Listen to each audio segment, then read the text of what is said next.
bit sadder sort of a mood. We're not able to get as much vitamin D, as much fresh air, being out as much, interacting with people in the world. Maybe we have a culinary sort of interest and we're not able to do that as much. We're just kind of doing the basics in terms of food. There's a multitude of reasons of why a depressive sort of presentation would be here as well.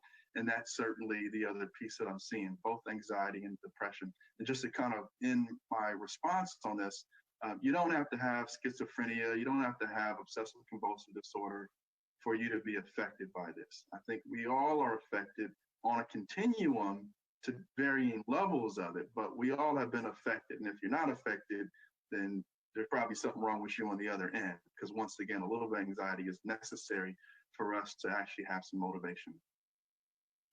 And so are you seeing with the anxiety and the depression, the presentations look a little different amongst racial groups, cultural groups? Are you seeing any of that in particular? Yeah, not necessarily. I wouldn't say that I'm seeing it based on different racial groups. Here's what I would say. I think that socioeconomic status is kind of a bigger predictor than race at this time. And there's a couple of different reasons for that. One of the main reasons, and not to get too political here, but the individual in the executive office stated very early on that this is a hoax and that this is something that a particular party is attempting to pull the wool over our eyes so that they can get some advantages. And so if you are a follower of that political affiliation, chances are a little bit higher that you didn't really take this thing seriously to begin with. And you also see this as a fight that you might want to fight, right? Because that's kind of, one of the purposes behind the political lines is so that we see some varying degrees of opinion about certain political things. And so that's the part I'm actually noticing and seeing some differences for, is based on SES. I actually was in the grocery store. I did my one of my grocery runs just the other day, and there was a gentleman who did not have a mask on, who did not have gloves on. He was in there just like it was a normal day. And he actually was asking people in line, why are you guys wearing masks and why are you guys making this thing out to be a bigger thing than what it is? This is just an extreme, a more extreme version of the flu. And there were people who kind of didn't want to engage with him. Then there were a few who did. And ultimately, I have to kind of make a somewhat of a judgment call based on his attire, but he certainly appeared to be in a lower SES status, and chances are higher that this message was given to him. And so I would say that is the major differences based on culture that I'm seeing, or any sort of racial differences, just kind of based on some messages that have been given on the political lines.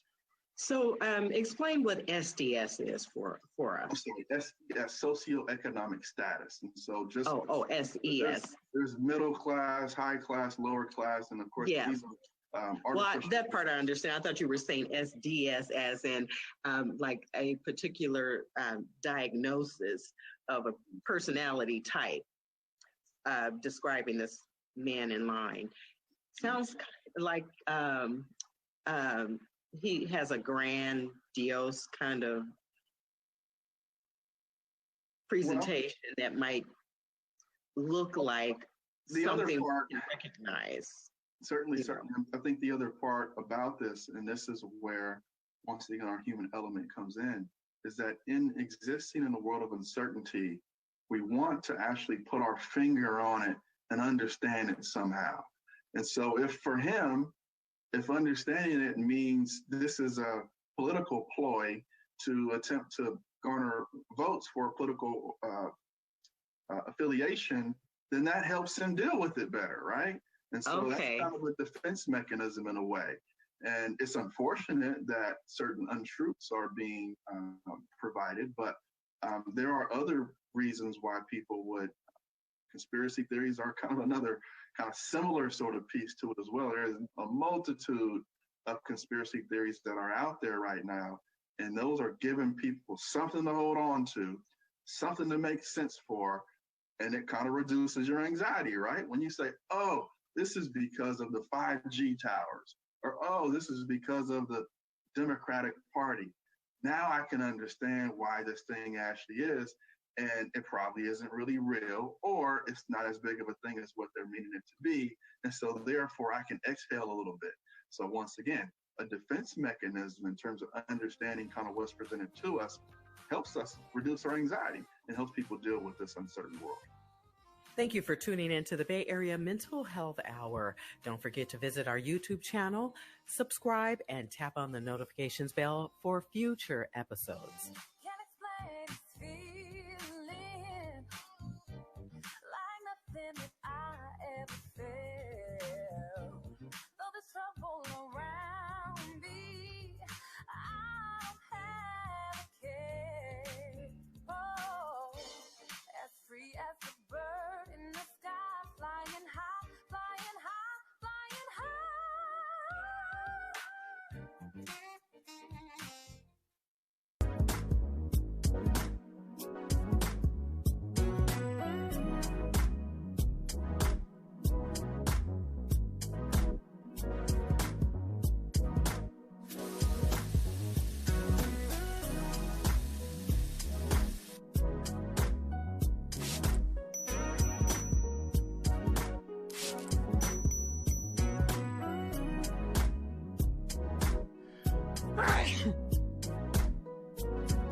With his own eyes and ears to say how to take down a black man, as if we're different from any other man. So I just don't understand. Only white models to the front, then he would send them back. He did the same for each race. So before he came to my race, I excused myself. I was just wanting to get through college, and so my strategy was to just be malleable, just to kind of just be almost submissive. So that was a very interesting experience, specifically because we were taught history through a very white supremacist lens. And then being married almost 18 years, just seeing my husband, who's a man of God and a professional, get stopped by the police and treated as if he was a cop.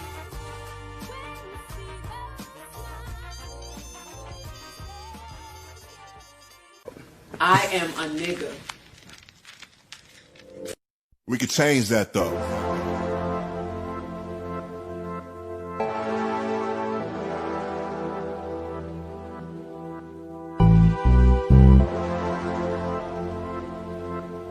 I got you.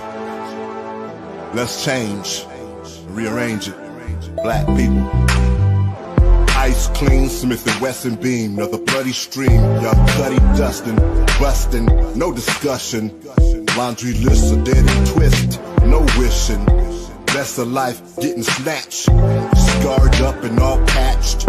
Magnitude, Godzilla, selling more drama than Jay Thriller. Getting the backlash, cash stash so we can go.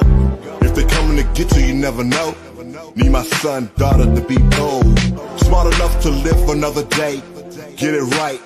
Not a hot shot, the hot shot on the block got shot. Race soldiers getting help. Turning backs and watching, let you shoot. Another loop, dizzy, getting juked. No help, have to help ourselves. Raise up, if not for nothing else. Black beauty, my duty. Get it poppin', doors open. Come through, rock with a few. Drip lit, like a spotlight. Just winning, top of life, spinning. Top of life, spinning. Top of life, spinning. Spinning, just winning. Top of life, spinning. Top of life, spinning. Top of life, spinning. Spinning. Enemies outside, enemies within. We gotta stop it. No one's a prophet. Burden heavy, broken levy. Mental youth, now and forever. Amusement's nothing if you ain't living. Life valuable, privilege. Lift each other, don't trip. If your brother slip, extend grip. Make cash flip, pay each other. That's a good look, need each other. Deep inside is survival. Jump in together, no rival. All vitals up, running good. If you could, you will, you got the skill. And then you should've played with all your heart. I see them sticking to it like a dart. And had an aim of archery to mark. Melanin, make them all envy. Experimenting, cause they saw many blow by a NASCAR race. Nah, better space, boost pace. Nah, better space, boost pace, but just winning. Top of life, spinning. Top of life, spinning. Top of life, spinning. Spinning, just winning. Top of life, spinning. Top of life, spinning. Top of life, spinning. Spinning.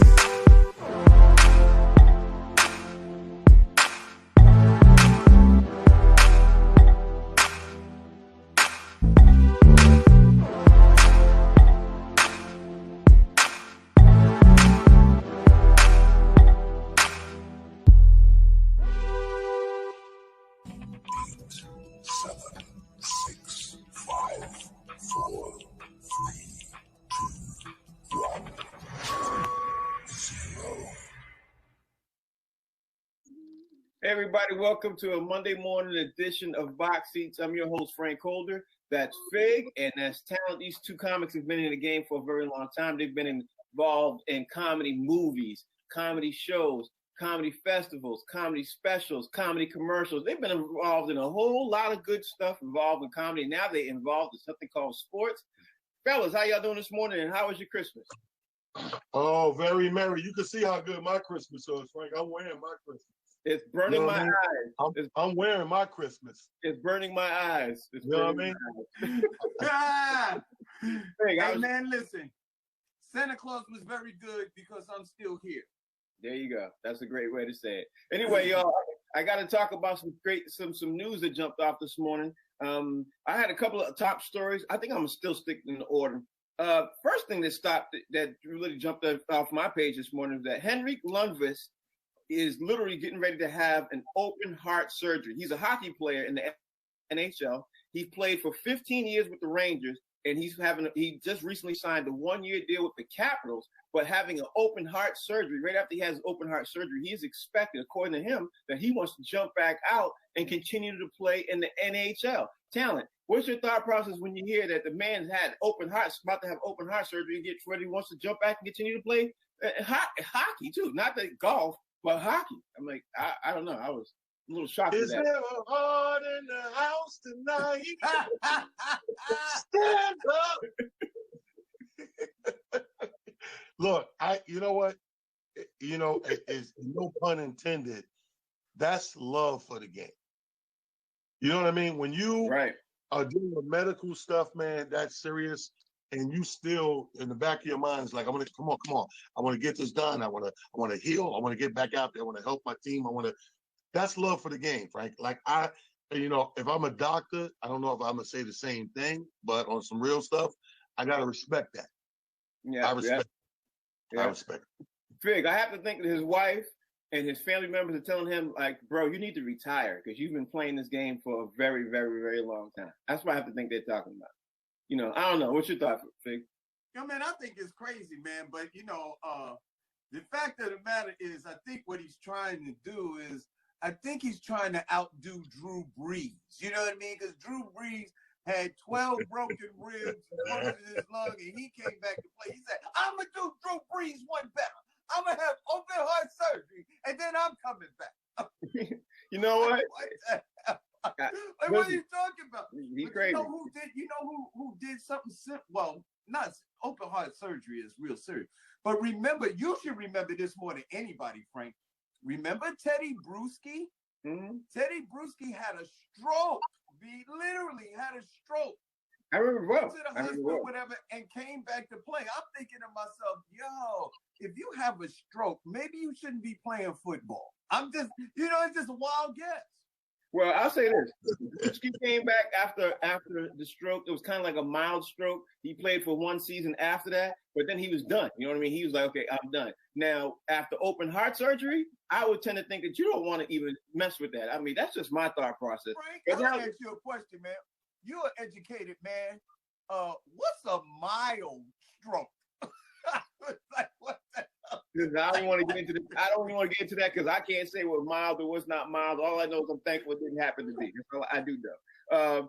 In baseball news, because some people say we don't talk about baseball. In baseball news, let me just throw this real fast out there. The Tampa Bay Rays got weaker this morning because the Rays just literally traded their former Cy Young winner, Blake Snell, to the Padres for prospects. Now, I know we don't talk about baseball a lot, but I will say this. I know the Yankees are real happy this morning, and the Red Sox are real happy this morning that Blake Snell is not in the AL anymore, in the American League East.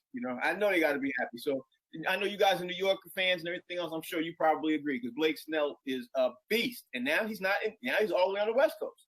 What's your thought process, Talent? You hear that? I mean, you're right. I mean, you hit that nail on the head. I mean, but when you hear that, you're talking about West Coast, East Coast, is a big difference. I mean, but it does, it's neither here nor there. You know what I mean? I mean, one man's chicken is another man's steak. I love that phrase when people say that. So I ain't never heard that before. But that's a good one. Never heard that? No, I never heard that before. You heard that, right? Oh, yeah. Yeah, one man. You know what the phrase comes from in life, Frank? Like a dude may be trashing a girl. Oh, she's horrible. She's not cute. To another dude, it's the love of his life.